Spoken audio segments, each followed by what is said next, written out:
Welcome to Zunda channel. My name is Jackson. Zunda is a YouTube channel where our guests share their success experiences, what we call the Zunda moment. If you have achieved academic success, professional success, business success, charity, or you have a successful marriage, and as a couple, you're willing to share your success journey with us, please send us an email at zundachannel@gmail.com. zundachannel@gmail.com. We believe your success story is so powerful and can help somebody, particularly young people who we work with. Also, don't forget to subscribe to this channel so that we can notify you. Right on the below here, there's a button. Click on it, please, or tap on it so that we can notify you when our new videos are available. Thank you so much for watching. Stay tuned for today's guests.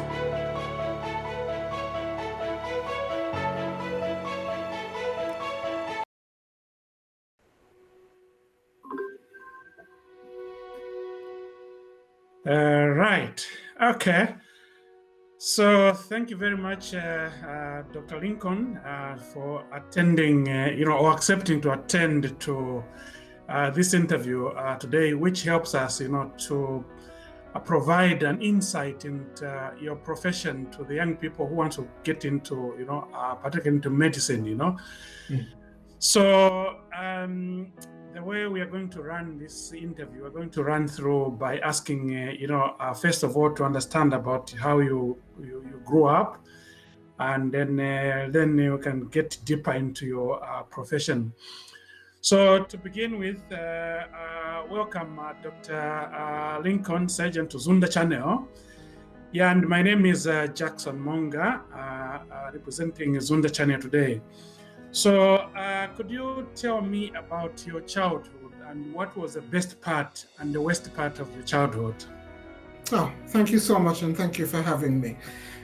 So I grew up in the West Indies, between the island I was born, Nevis in the Eastern Caribbean, and the British Virgin Islands. And I suppose I grew up largely with my grandmother, but there was a period where I was with my parents for probably about 4 years in the British Virgin Islands. And I suppose that was probably, looking back, the best part of my childhood, because it was the part where it was probably most typical of what you would expect a childhood to be,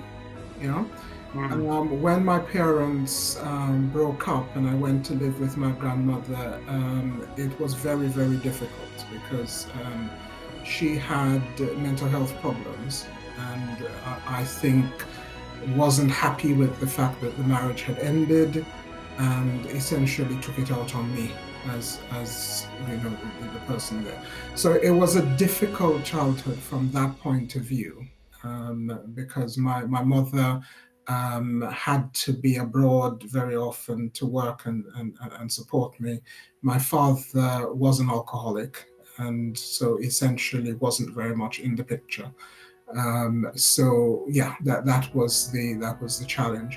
But yeah, I grew up largely on the island of Nevis. Went to school there, and those were the formative years, I would say. Okay.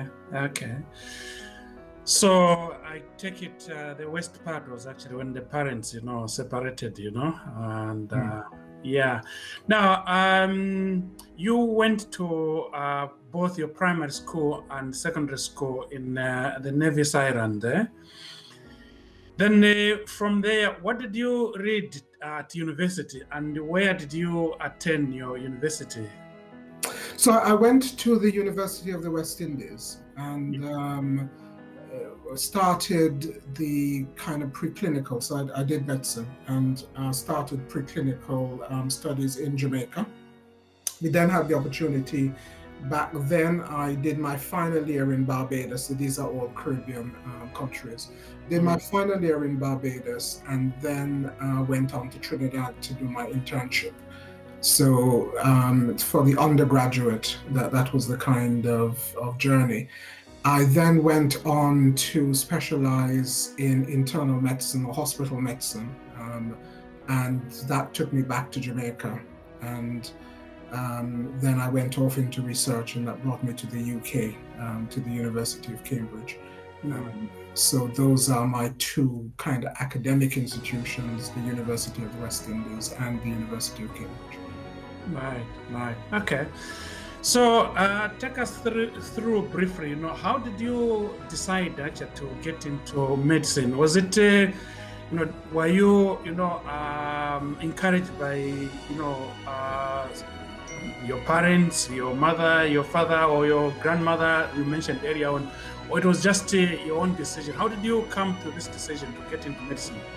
Yeah, so it's a combination of things, and I suppose I was a sickly child, so to some extent that was a factor to the kind of professions that you were aware of. I was probably most familiar with doctors, if you see what I mean, the GPs. The background that I had, if you had some academic giftedness, then you kind of were pushed into one of several professions, yeah? Yeah. And law was not thought to have a very good reputation. So, the clergy, I was never, I've never felt I had a calling to go into ministry.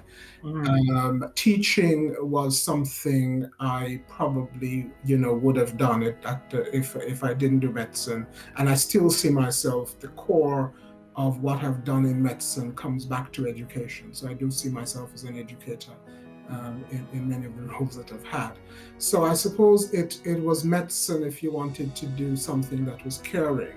And also for me, the independence. So if you wanted to build a career, and that was the kind of thing about teaching, I think, very often you have to be employed by somebody, by a system, whereas in medicine there was the possibility that you could have your own private practice kind of thing. So I suppose it was a combination of those things that planted the seed early on that medicine was the thing. Yeah, but when I was growing up, I probably had very little idea of what that meant in practical terms. And I think once you start a career in medicine, you realize that it's a door that opens up to many other subspecialties. Right. Okay, now you are a very brilliant person, a well-gifted man anyway. So you did your medicine there, and what other qualifications have you attained?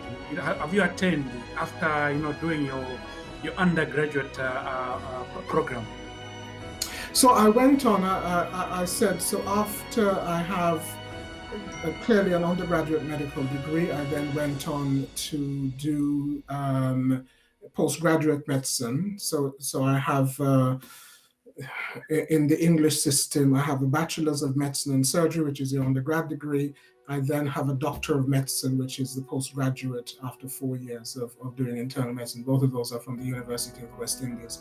I then had the opportunity to come to Cambridge, and I've done master's degrees in epidemiology and in public health. And then I went on to do a PhD in epidemiology. So that's kind of my academic background. Right. Okay. So you take us now through your roles or responsibilities from the time you got into medicine to the current, position that you have in the public sector. If you can give us a little bit of some background, how you started your medicine or practicing up to the time to the current level of your roles. Yeah, so I see my career as kind of 3 overlapping phases. So the first one was clinical practice. So I spent probably the first 10 plus years after medical school in clinical practice. And I did do hospital medicine. So I worked for several years in Jamaica after my internship, clearly. I was a consultant physician in Jamaica at the University Hospital, as well as having an academic role. When I came to Cambridge, I did my master's during an elective year of the 4-year program. So in Jamaica, you had a 4-year specialist program. And the third of those 4th years, you had a year abroad where you could do a year anywhere. And I took that year to do my master's in epidemiology. So by time I finished my practice, I was a qualified epidemiologist. And so I was a clinical epidemiologist for a period. And again, a research career that was between Cambridge and the University of the West Indies. I was in research as a chronic diseases epidemiologist, probably specializing quite a bit in terms of diabetes and cardiovascular diseases in general. Then when we chose to migrate fully to the UK, I had a choice to make whether in the UK I would continue just purely with research, or whether I would retrain in a clinical specialty. And the opportunity then rose to specialize in public health medicine, which was a natural progression, because at that point I was already doing quite a lot of public health work as a researcher. And so I entered the 5-year training program to specialize in public health medicine. Then became a consultant in public health medicine, and after about 4 years, I got my first post as director of public health. Right. Okay. So, and now what are your current responsibilities from your current role? So I'm currently the director of public health in Torbay in South Devon. I also have a role across the whole of the county of Devon in the NHS as the Senior Responsible Officer for Health Inequalities and Prevention. Right. Okay. Now, when you look at from the time you started, practicing your medicine, and then you went to the current position, and I know even now, I think you still do interact with doctors in the hospitals and so forth. What major changes have you seen so far in the field of medicine? Well, it's a huge field, and I think you have to understand that medicine is probably a door that leads to many things. So I would say that I've had the opportunity in my career probably to work at near the top in very senior roles in about 3 of those doors. So clinical medicine, which is hospital medicine, which is what a lot of people would be familiar with. So it's, if you're ill, you have to go into a hospital. There are many specialties, from the emergency specialist, emergency medicine, to if you need to be admitted, if it's a general medicine problem, or if it's surgery, if you're pediatrics, the different specialties there. In research, again, there are groups of people who do clinical research, so combining the kind of academic research with clinical medicine, and that's quite exciting. Research itself has its own specialties, so there are epidemiologists who work purely with data and out in the community collecting information and analyzing and writing papers. There are some of us who work across the divide, so we bring our clinical and our research skills into solving problems for patients, etc. And in my role as a director of public health, then you're looking at what are the issues that work in population. So you're managing the health of a whole population. So to some extent, my day-to-day isn't about seeing individual patients, but in Torbay, I have a population of about 135,000. And my job is to work with others to protect them, whether it is from the pandemic, or whether it is addressing issues around their diet and physical activities, etc. So it's quite varied, and you'll find that with medicine, choose a path, and then it opens up for you. Right. Okay. So what has been the greatest challenge you've faced, or you have to overcome in your profession from the time you started through your current position? I suppose the biggest challenge for me was getting into the profession in the first place, because my background, I came from a very poor background, so there was no way that I could have done medicine without help, without scholarships, basically. So most of my career, I've been fortunate that I've not really paid for any of my degrees. I've gotten scholarships along the way. That kind of stuff. So I've been fortunate that way. But that meant that there was a real risk that, particularly when I wanted to do medicine, it wasn't my government's policy to support people to do that. And so, I had to go with a little bit of family savings and some help from an uncle and so forth. And thankfully, I then got a scholarship after my first year, which helped me to complete the training there. So looking back, I would say that was probably the biggest challenge. I mean, there are lots of things that you do in your work as you go along, but I would say those are the kinds of stuff that, come with any job has its day-to-day. You might say, for example, that managing a global pandemic, as we've been for the last 2 years, is probably in retrospect going to be one of the big challenges of this career, but you're in it, and I think you get up every morning and you trust that you are trained and experienced, and you manage the challenges that come to you. Okay. And so far, what has been your greatest success to date?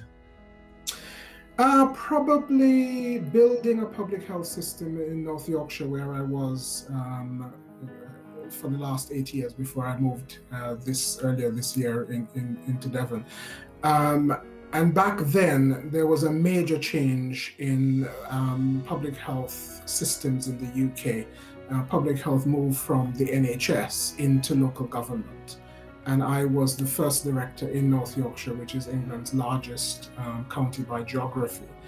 And it was building a team, building functions, developing public health services. So that whole piece, almost building it from scratch, is something that I'm incredibly proud of. Right. That's good. So I know there are many people who go, do certain things in life because of certain influences that they get, from other people's lives and so forth. Have you had anybody in your life who has been influencing you to do certain things, in your career? Not directly, in the sense of it's been people who've encouraged, and I suppose the great thing about my mother, although she understood all along the potential limitations and her own inability financially to support my dreams, she never limited them in any way. So she always encouraged, and there was always a sense of, don't think about the obstacles, think about the possibilities. Yeah, very good. And I've had other people, I've had teachers, I've had others who tried to actively say to me, for example, go into teaching or go into something else that was slightly less ambitious, because it wasn't exactly clear how I would get my career path. So I think, her great faith, in not being able to see how this would happen, but in not discouraging me, to me, and has been really good.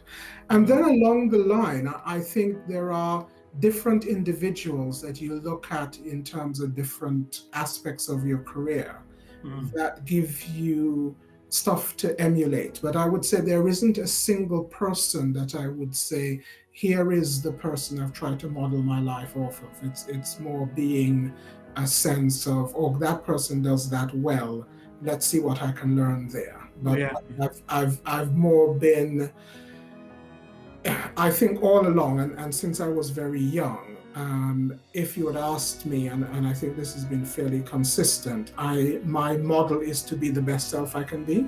I've never kind of held up any individual. I admire lots of people in public life, past and present, but I've never kind of said, here is the ideal person I want to model myself on.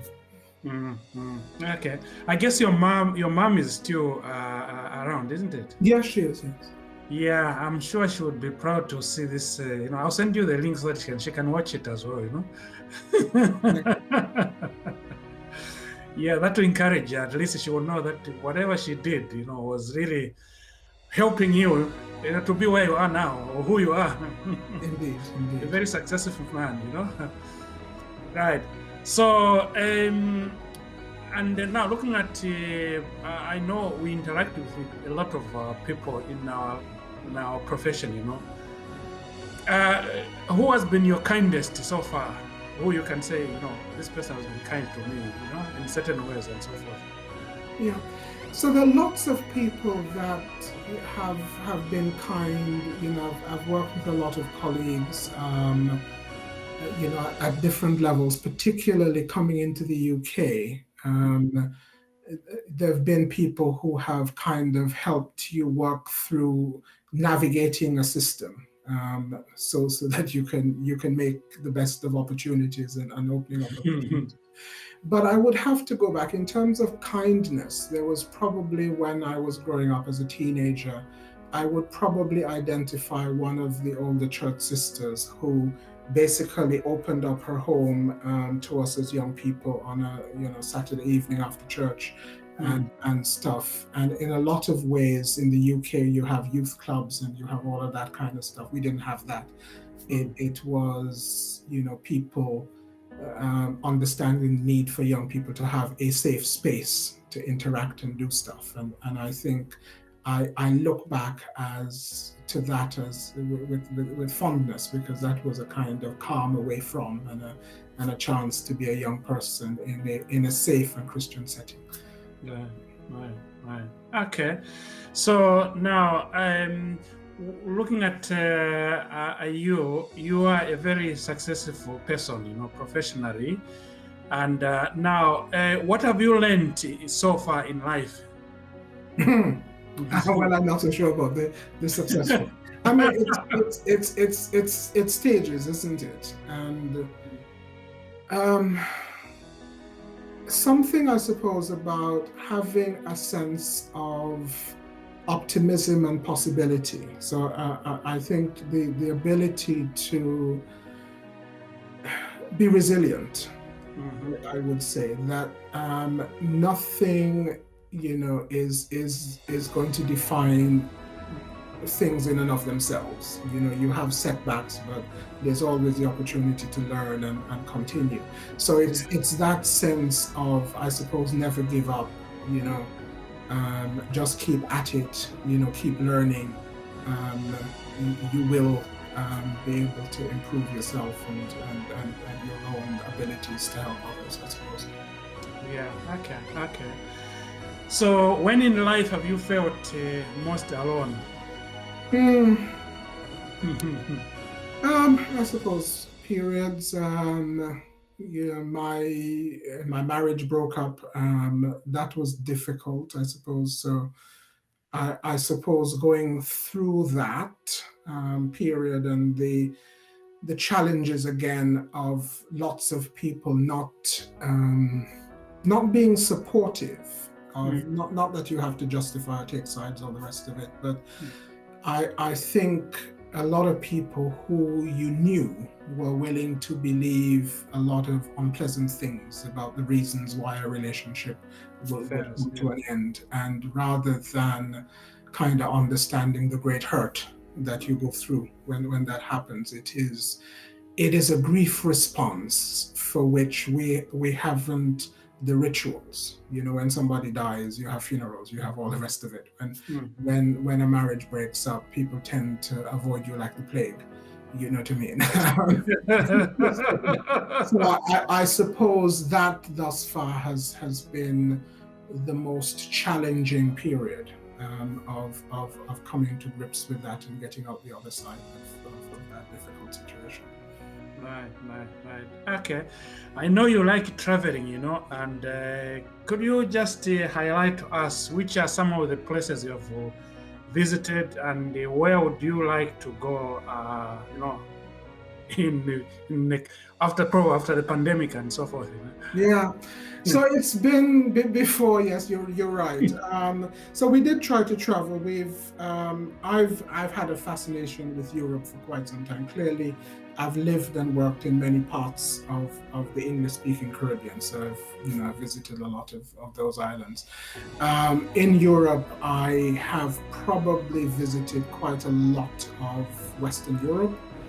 Some of the areas that I have in the last couple summers, we did the Baltic states, we've done Scandinavia. That's quite interesting because it's a little bit off the beaten path. But I suppose the country that fascinates me is Italy, and I really like Italy.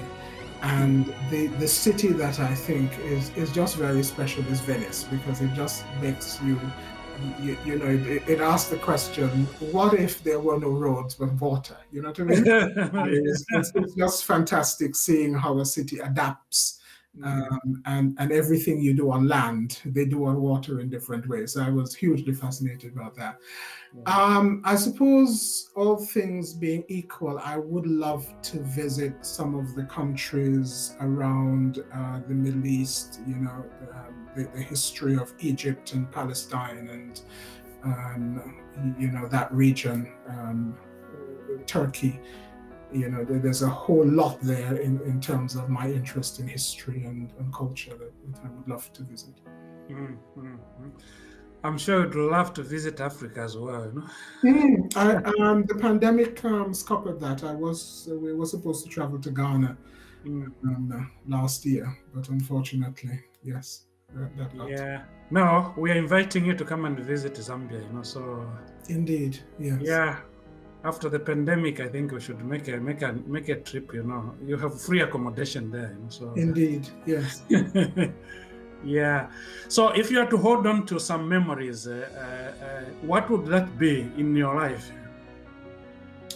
So I was thinking about, the particular, one of the abiding images for me was when I graduated, and there is an image waiting to hear my name being called to go up on the stage and receive my diploma. And it's very special to me because it was at that point I knew that whatever else happened in life, I would be able to earn a living. Yeah. and if you understood the anxiety about having a dream and not knowing whether it could happen. Yeah. And that was the kind of situation. I was an intern, so I already had a job, and it was coming back, and this was, okay, I'd done that bit. I'd started the beginning of the journey and now had the degree. I was a doctor, So that was a very, very special day for me. And it was made special. We just moved to some of the pictures that we have in boxes and so forth. And I remember my mother and sister were there. My father, who I was on many minds as to whether I would have invited him and whether, having invited him, whether he would show up. And he did come, and I have a beautiful picture of us together at graduation. So it was really, really good in retrospect that they were both there. They could see that this thing had happened. Okay, that's good. Now, looking at your success, Dr. Lincoln, what would be your attribute? Do you associate to any religion? Is your success backed by religion, the religious beliefs, or spirituality? How can you, tell us more? Do you associate with any religious grouping? Yes, I do. So I'm a Christian. I'm a Seventh-day Adventist. That has been my background. I believe in God. I have a firm sense that I could tell you stories about the fantastic weekend when I went to Jamaica, that I saw that as divine providence in the way that it happened. There were too many coincidences. And, in life, the thing about spirituality is that we can choose to interpret things from whatever lens. You can choose to say this was just a series of happy coincidences. But I got into university because a number of coincidences lined up in a perfect way. Yeah. And just to give a little bit of background, you remember I was saying earlier, my government it wasn't their policy to give scholarships for medicine at the time. And the result was that I had applied to the university.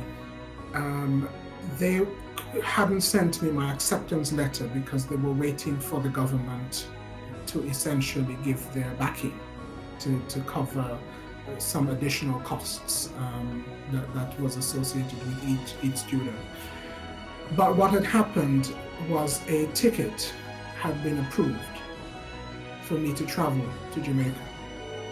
So I actually traveled to university on a one-way ticket with no credentials to say that I was a student. Yeah. And the gates open. Nobody asked for letters. Nobody, you know what I mean? I got there. I remember traveling, having landed in Jamaica, traveling to the university and wondering where I would sleep because I had no communication. I'd been trying to call them. And getting to the Hall of Residence and seeing my name on the kind of register with an ID number. Yeah. And it was at that point I said, I don't know what has happened here, but I actually have an ID number. Yeah. And subsequently, you know, it worked out that all of those coincidences had made it possible. I probably would not have traveled had that ticket not appeared. Yeah? And me saying, this is a door that opens, let me pursue it. You know, so it is, I think, and there are lots of things over your life when you look back and you think, actually, there is a God behind this. That is laying out a path and you know, your kind of purpose and what you do and your values and why you do things. For me has been very much guided by Christian faith. Right. That's good. So how do you imagine your life could have been if you didn't actually take up this profession, you know, as a medical doctor or public health? Do you know, that's one of the other things I've learned in life. It would probably have turned out quite well. And that is the thing. I think looking back, I probably spent a lot of time being anxious about things that in the long run, and I think that the more time you have, you realize that a lot of things aren't really that important in the long run. Yeah. But I probably would have done teaching. I probably would have you know, that was the other thing that was open. You know, certainly, I'm sure my government would have been willing to sponsor me to do an undergraduate degree. Probably I would have done it in something like biology or something like that, and taught science. So there was a career. There are many different careers. You know, looking back, I you know, within medicine, as I said, there are many doors that were opened. You know. I probably knew that I couldn't be a GP day to day. It's not, you know, it doesn't give me the kind of stimulation. It's very good for those who are able to do it. I made the decision at about 3 a.m. one morning going to assist in surgery that this was not the life I wanted for myself. So I pretty much knew that, you know, before I finished medical school, you know what I mean? So there are lots of things that in life when you say, you know, this is not for me if I had a choice. But I do enjoy teaching. And I've enjoyed as an academic. I taught for many years, both at the University of West Indies and the University of Cambridge. So I do enjoy that, and I think had I not been in these roles, I would have probably also been happy. You know? Right. Okay. So now we all have a destiny to go. How do you want to be remembered when the time has come for you to be called to join them, those who have gone? You know, it would be nice just to be remembered. Yeah, because I think we're all destined to be forgotten. It just matters, you know, how long it takes for that to happen. But I suppose the things that would matter to me is that people would look back and think that I acted with integrity and with kindness, yes, and that whatever I tried to do, I tried to lift people up, I tried to make things better for, those who came into contact with me. I suppose that is fundamentally most important in terms of a legacy, because I say all of the other stuff is destined to be forgotten. But if somebody said when my name is mentioned, oh yeah, he was a good guy, liked having him around, that would be good. Right. So, any regrets, Brother Lincoln? Any regrets in your life, professional and everything? I don't think so. There are things that I suppose I've learned that life is kind of this journey. When you come to the point where there are things that you might regret in the future, that's the opportunity to make the change. So there are things that, looking back, probably could have turned out differently, but I look back at them and I don't necessarily see them as regrets. If anything, I regret some decisions I probably made late. You know what I mean? But there's always that opportunity. And I suppose for the last, probably more in the latter part of my life, in the early part, I suppose there was all of that anxiety about doing what was expected and, following on. Now that I'm a little bit more mature, I think, you're more conscious about the choices that you make. Yeah. And so you almost have to think about, is this the right choice for me? Am I making this choice for the right reasons? Yeah. And I'm not saying I'm going to be immune from future regret, but I am happy that the choices I'm making now are conscious, Okay. So what's your passion, and how did you get to it? How did you start it? Well, it varies. I don't know. Yeah, there are lots of things that you enjoy. What do I have a single passion? Difficult. I do enjoy travel. I do enjoy learning. That kind of anything that sparks the imagination. So reading I enjoy. I enjoy the arts. I enjoy appreciation art and so forth. So I would say the appreciation of those kinds of things is probably my passion, I suppose. And in terms of, I suppose that role of an educator. So I also have a passion about helping people to understand and see things in different ways. And that works well with the jobs that I've done, because there's the opportunity to say to people, certainly in a role that I am now, it's a role of leadership. And there is something about helping people to see an old problem in new ways that offers up some new solutions as to how you might move forward. Right. Okay. So if you were to give an advice to the young person who is trying to begin in a medical career, what would that be? Well, there's some practical things, and I suppose kind of what you're doing. Try and find out about what that job is. Try and find out where can that lead you.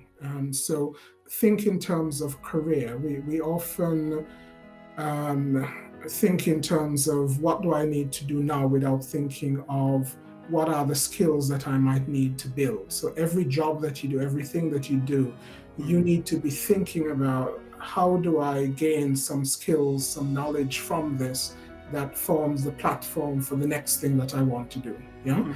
And it isn't that you are definitely going to know. I think for a lot of people, it's going to be difficult to say in the next 10 years, this is definitely what I will be, or the kind of job that I'll be doing. But what you can say is that these are some of the kinds of skills that I would like to have. To have, yeah. Getting there.